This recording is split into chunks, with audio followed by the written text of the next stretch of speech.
Hello and welcome back to Azusa Virtual Recreation. My name is Sonny Cravens and this is my Sport Talk series. Now you guys are going to find that a lot of the topics covered in this series are going to relate to more than just sports. So think of this as a life skills talk series with a sports background.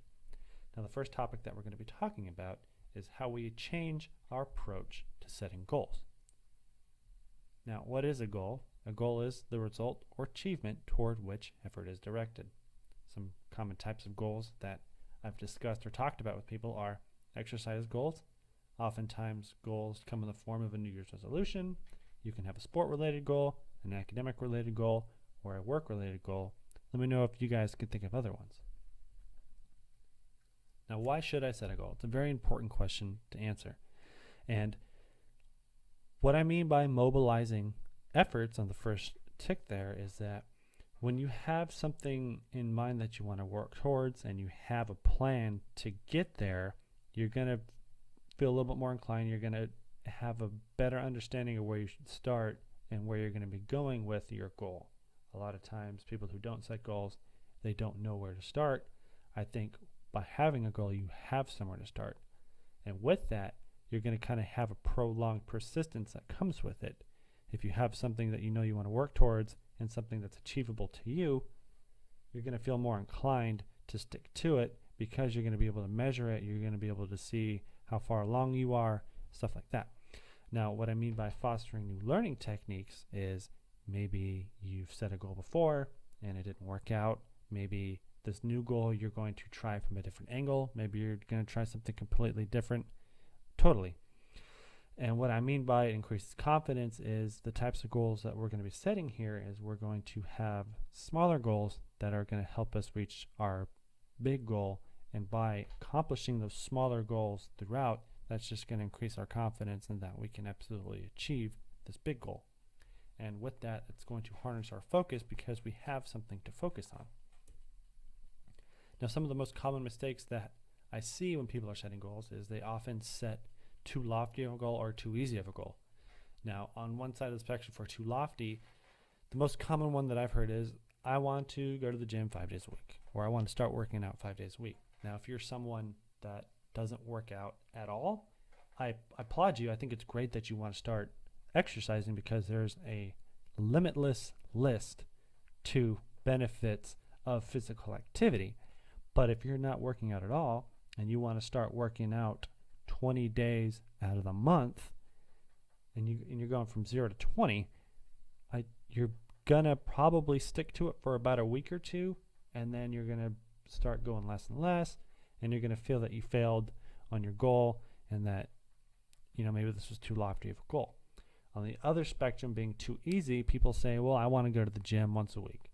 That's about 4 days out of 30 in a month. And I'm no expert, but you're not going to see any long-term or noticeable fitness gains if you're only going 4 days out of a month. Another thing that I see is that people tend to focus on fixing negative things in their life, like I want to lose this amount of weight, or I want to stop eating poorly.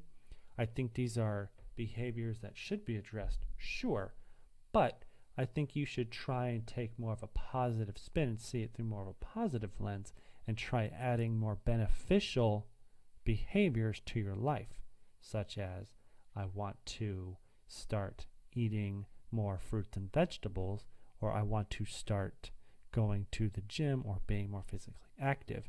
Now, those are going to touch on my last point here, but before I get to that, I want to talk about the goal not being set by you.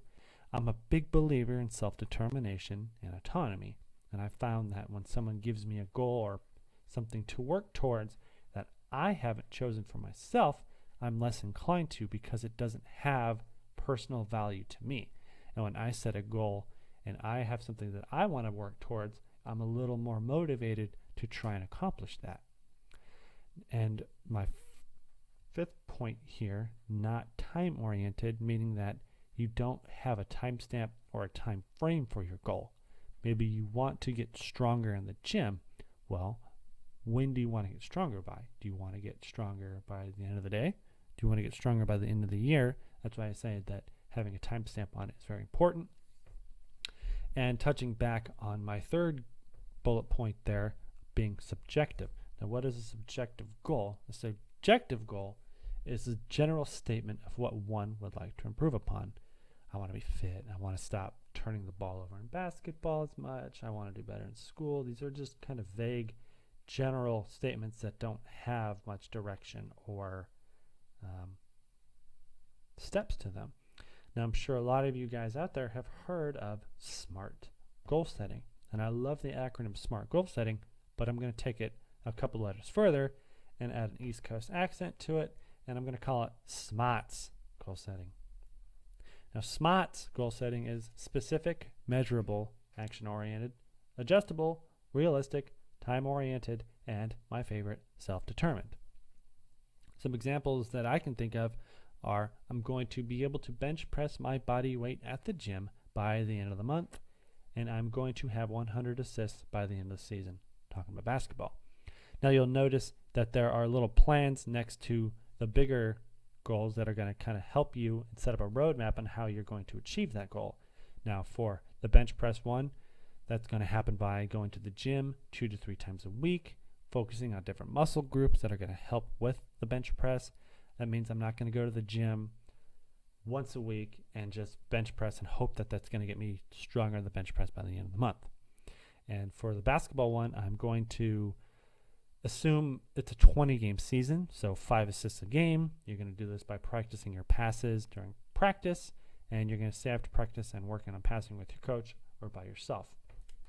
Now, what makes these big goals SMARTs? Well, they're specific. Again, 100 assists and bench pressing the body weight they're measurable, meaning that you can track the progress of them. You can track yourself how many times you're going to the gym, how many minutes you're playing in basketball, how many assists you have on the season, how much you're lifting right now. They're action oriented. They cause you to go to the gym. You have to go to the gym and able to bench press. You have to play in a basketball game or go to basketball practice in order to get 100 assists. Now, these are adjustable goals as well. Maybe it's not the end of the month yet, but you've already reached body weight on the bench press. Okay, well, maybe I can go 15% more of my body weight in bench press. Or on the flip side, maybe it's the end of the month or getting close to the end of the month and you're not going to be able to be lifting your body weight. So let's say, okay, I want to lift 75% of my body weight. And the same goes for the basketball one. Maybe you're just not playing as much. Maybe you change positions, so you're not handling the ball as much, so you're not getting as many assists. So maybe you want to change it to, I want to get 5 more rebounds, add 5 more rebounds to my average. These goals are realistic. I'm not saying that if I'm not able to lift my body weight in the bench press, I'm not going to go in and lift 300 pounds in my bench press. I'm a small guy. And same goes for the basketball. They're time-oriented, meaning that there's a time frame on them. You want to get stronger on your bench press by the end of the month. You want to get a certain amount of assists by the end of the season. And, of course, these will be self-determined, meaning that they have value to you, and it's something that you've chosen. Now, let's bring these goals to life. And 4 steps here, we're going to write them down. You're going to want to post it somewhere where you're going to see it every single day. You're going to want to share it with your support cast. Now, your support cast can be big, it can be small. It could be mom or dad, brother, sister, teammates, boyfriend, girlfriend, husband, wife, coach, trainer. Sharing these goals may inspire others to set their own and or help you with yours.